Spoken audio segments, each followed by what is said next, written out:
દાખલા જોયા. હવે આપણે જોઈશું વાર્તા કોયડાઓ ઉકેલો.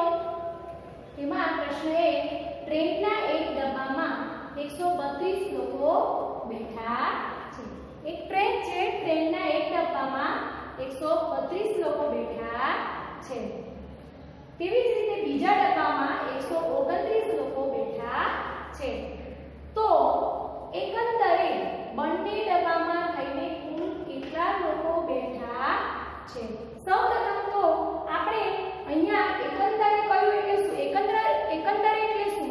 એકંદરે એટલે તમારે અંદાજિત જવાબ મેળવવાનો છે કે ટ્રેનના એક ડબ્બામાં 132 લોકો બેઠા, બીજા ડબ્બામાં 129 લોકો બેઠા.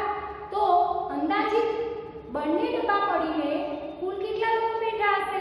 તો તમને ખ્યાલ આવી જ ગયો હશે કે અહીંયા આપણે શું કરવાનું થશે? કઈ ગણતરી કરવાની થશે?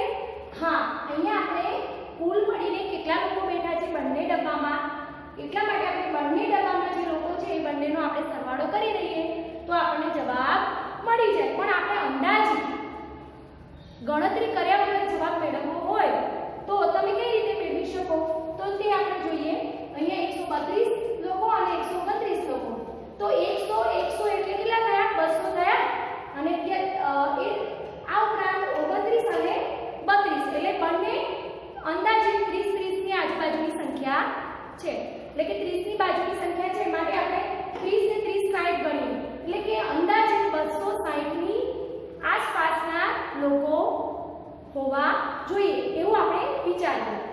હવે આપણે ગણતરી કરીએ તો એ 260 ની આસપાસ તમારો જવાબ થાય છે કે નહીં તે આપણે જોવાનું છે. તો જોઈએ 9 + 2 2 + 9 કેમ નહીં? કારણ કે 2 માં 9 ગણતા વાર લાગે. પણ આપણે 9 મોટા છે, મોટામાં નાની સંખ્યા ઉમેરવાની. સરવાળામાં તમારે એક ખાસ યાદ રાખવાનું છે કે મોટી સંખ્યામાં નાની સંખ્યા ઉમેરવાની. તો 9 માં 2 ઉમેરીએ તો 9 પછીથી 2 ગણો તો 10 અને 11. 11 તો એક વધી એક આવે, વધી એકમ નીચે આવે અને દશકની સંખ્યા વધી બને. 3 ને 1 4 અને મેં આ ઉપરાંત એ પણ કહ્યું છે તમને કે વધી જ્યારે ગણીએ ત્યારે વધી પર ચેકો મારવાનો. એટલે 3 ને 1 4, 4 ને 2 6, 1 ને 1 2. એટલે કુલ કેટલી સંખ્યા કેટલા લોકો થાય? 261. કે જે આપણે એકંદરે જે સંખ્યા શોધેલી એ 260 ની આસપાસ થાય છે. તો આપણો જવાબ સાચો છે. તો બંને ડબ્બામાં થઈને 261 લોકો બેઠા છે. હવે જોઈએ પ્રશ્ન 2. પ્રશ્ન 2 માં એ જ રીતનું ઉદાહરણ છે. સોનુએ 138 કાંકરા મેળવ્યા, કરીને 44 કાંકરા મેળવ્યા. તો હવે તેમણે કુલ કેટલા કાંકરા મેળવ્યા? આમાં બે મિત્રોની વાત થઈ છે. કોણ છે બે મિત્રો? સોનુ અને કરી. એ બંને જ્યારે મેદાનમાં રમતા હોય છે ત્યારે કાંકરા ભેગા કરે છે, એટલે કે એકઠા કરે છે. તેની વાત આમાં કરી છે. એટલે કે સોનુએ 138 કાંકરા મેળવ્યા અને કરીને 44 કાંકરા મેળવ્યા. તો હવે તેમણે કુલ કેટલા કાંકરા મેળવ્યા? તો તેમણે કુલ કેટલા કાંકરા મેળવ્યા એનો અર્થ શું થાય કે બંને ભેગા મળીને કુલ કેટલા કાંકરા મેળવ્યા. તો શું કરીશું? આપણે બંનેનો સરવાળો કરીશું. બરાબર ને? તો આ રીતે તમારે સરવાળો કરવાનો છે અને એકમની નીચે એકમ, દશકની નીચે દશક. જો સોના સરખા કશું ના હોય તો આપણે શૂન્ય મૂકી દઈશું. હવે 8 માં 4 ઉમેરીએ. 8 પછી 4 ગણો. 9 10 11 ને 12. 12 ના 2 અને 1 વધી બને. બરાબર? હવે આ વધીને આપણે ઉમેરીએ. 3 ને 4, 4 ને 4, 4 પછીથી 4 ગણીએ. 5 6 7 8, 4 ને 4 8 અને 1 ના 1. એટલે કુલ કેટલા કાંકરા થયા? 182 કાંકરા. માટે સોનુ અને કરીને મળીને કુલ 182 કાંકરા મેળવ્યા. બાળ મિત્રો, તમારે નોટની અંદર આ જ રીતે જવાબ મેળવીને લખવાના રહેશે. હવે આપણે જોઈએ પ્રશ્ન 3. કોષ્ટક પરથી પ્રશ્નોના જવાબ આપો. અહીંયા આપણને કોષ્ટક આપેલું છે. એ કોષ્ટકમાં વિદ્યાર્થીઓ આપેલા છે અને વિદ્યાર્થીઓને કયા કયા ફળ ભાવે છે તેમાં પણ છોકરીઓને કેટલી છોકરીઓને કયું ફળ ભાવે છે, કેટલા છોકરાઓને કયું ફળ ભાવે છે, એટલે છે. તો ચાલો અહીંયા કોષ્ટકમાં આપણે જોઈએ કે છોકરીઓ છે એમાં 136 છોકરીઓને નારંગી ભાવે છે અને 240 છોકરીઓને કેરી ભાવે છે. તેવી જ રીતે છોકરાઓ પણ 128 ને નારંગી ભાવે છે એટલે કે ગમે છે અને 243 વિદ્યાર્થીઓ છોકરાઓને કેરી ગમે છે. તો હવે આપણે અહીંયા અમુક પ્રશ્ન આપેલા છે. એ પ્રશ્નોના જવાબ આપણે કોષ્ટક પરથી આપવાના રહેશે. શાળામાં કેટલા બાળકોને નારંગી ગમે છે? તો જુઓ આપણે એ કોષ્ટકમાં નારંગી તે લખ્યું છે તેમાં જોવાનું છે કે કેટલા બાળકોને નારંગી ગમે છે. એટલે બાળકોમાં છોકરાઓ અને છોકરીઓ બંનેનો સમાવેશ થઈ જાય છે. તો આપણે કુલ કેટલા બાળકોને નારંગી ગમે છે તો કેટલી છોકરીઓને નારંગી ગમે છે અને કેટલા છોકરાઓને ગમે છે બંનેને ભેગા મળીને કુલ કેટલા બાળકોને નારંગી ગમે છે તે આપણે જવાબ મેળવવાનો રહેશે. તો જો અહીંયા આપેલું છે કે 136 128 એ બંનેનો છોકરીઓ અને છોકરાઓને નારંગી ગમે છે. તો એમાં આપણે શું કરીશું તો ખબર પડશે કે કુલ કેટલા વિદ્યાર્થીઓને નારંગી ગમે છે બંનેનો સરવાળો. તો ચાલો કરીએ. 8 ને 6 કેટલા થાય? 8 પછીથી 6 ગણવાના છે. તો 8 પછીથી 6 ગણીએ તો આ થયા 6. 8 પછીથી 6 એટલે કે 9 10 11 12 13 14 14 નો 4 વધી 1 હવે વધીને આપણે ઉમેરવાની છે. તો 3 ને 1 4 4 ને 2 5 ને 6 થાય. 1 ને 1 2 આવી રીતે સરવાળો કરવાનો રહેશે.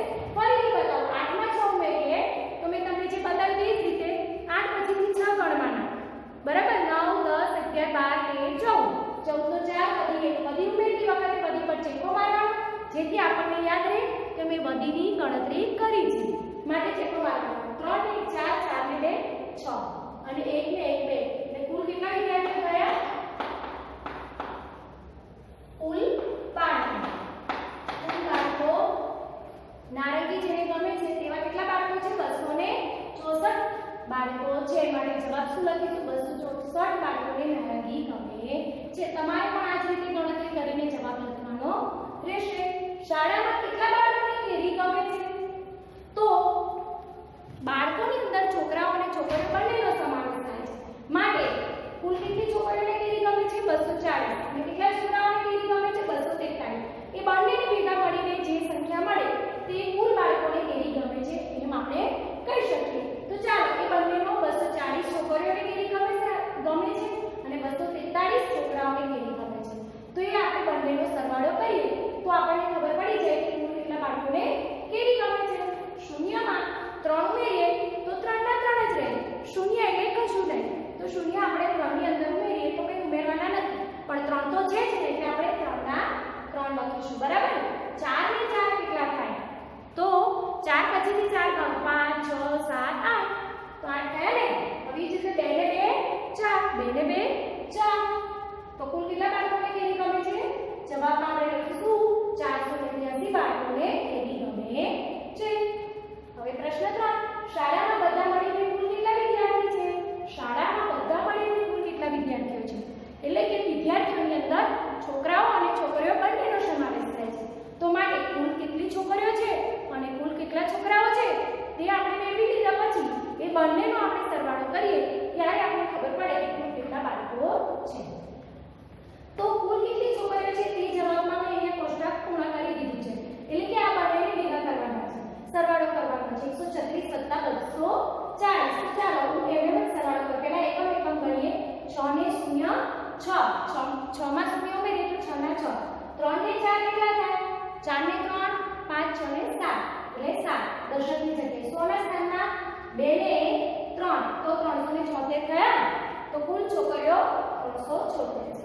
તેવી જ રીતે કુલ છોકરાઓ કેટલા છે? તો આપણે એકમ દશક અને 100 ત્રણેય સંખ્યાઓનો સરવાળો કરવાનો છે. 8 માં 3 ઉમેરીએ. એકમનો દશકનો 100 ના 100 નો આવી રીતે સરવાળો કરવાનો છે. અને આને તમે જો ઊભો લાવીને પણ સરવાળો કરી શકો છો. એટલે આવી રીતે 136 + 240 અને 128 + 243. તો જો અહીંયા જોઈ લઈએ 6 ને 0 6 4 ને 3 5 6 ને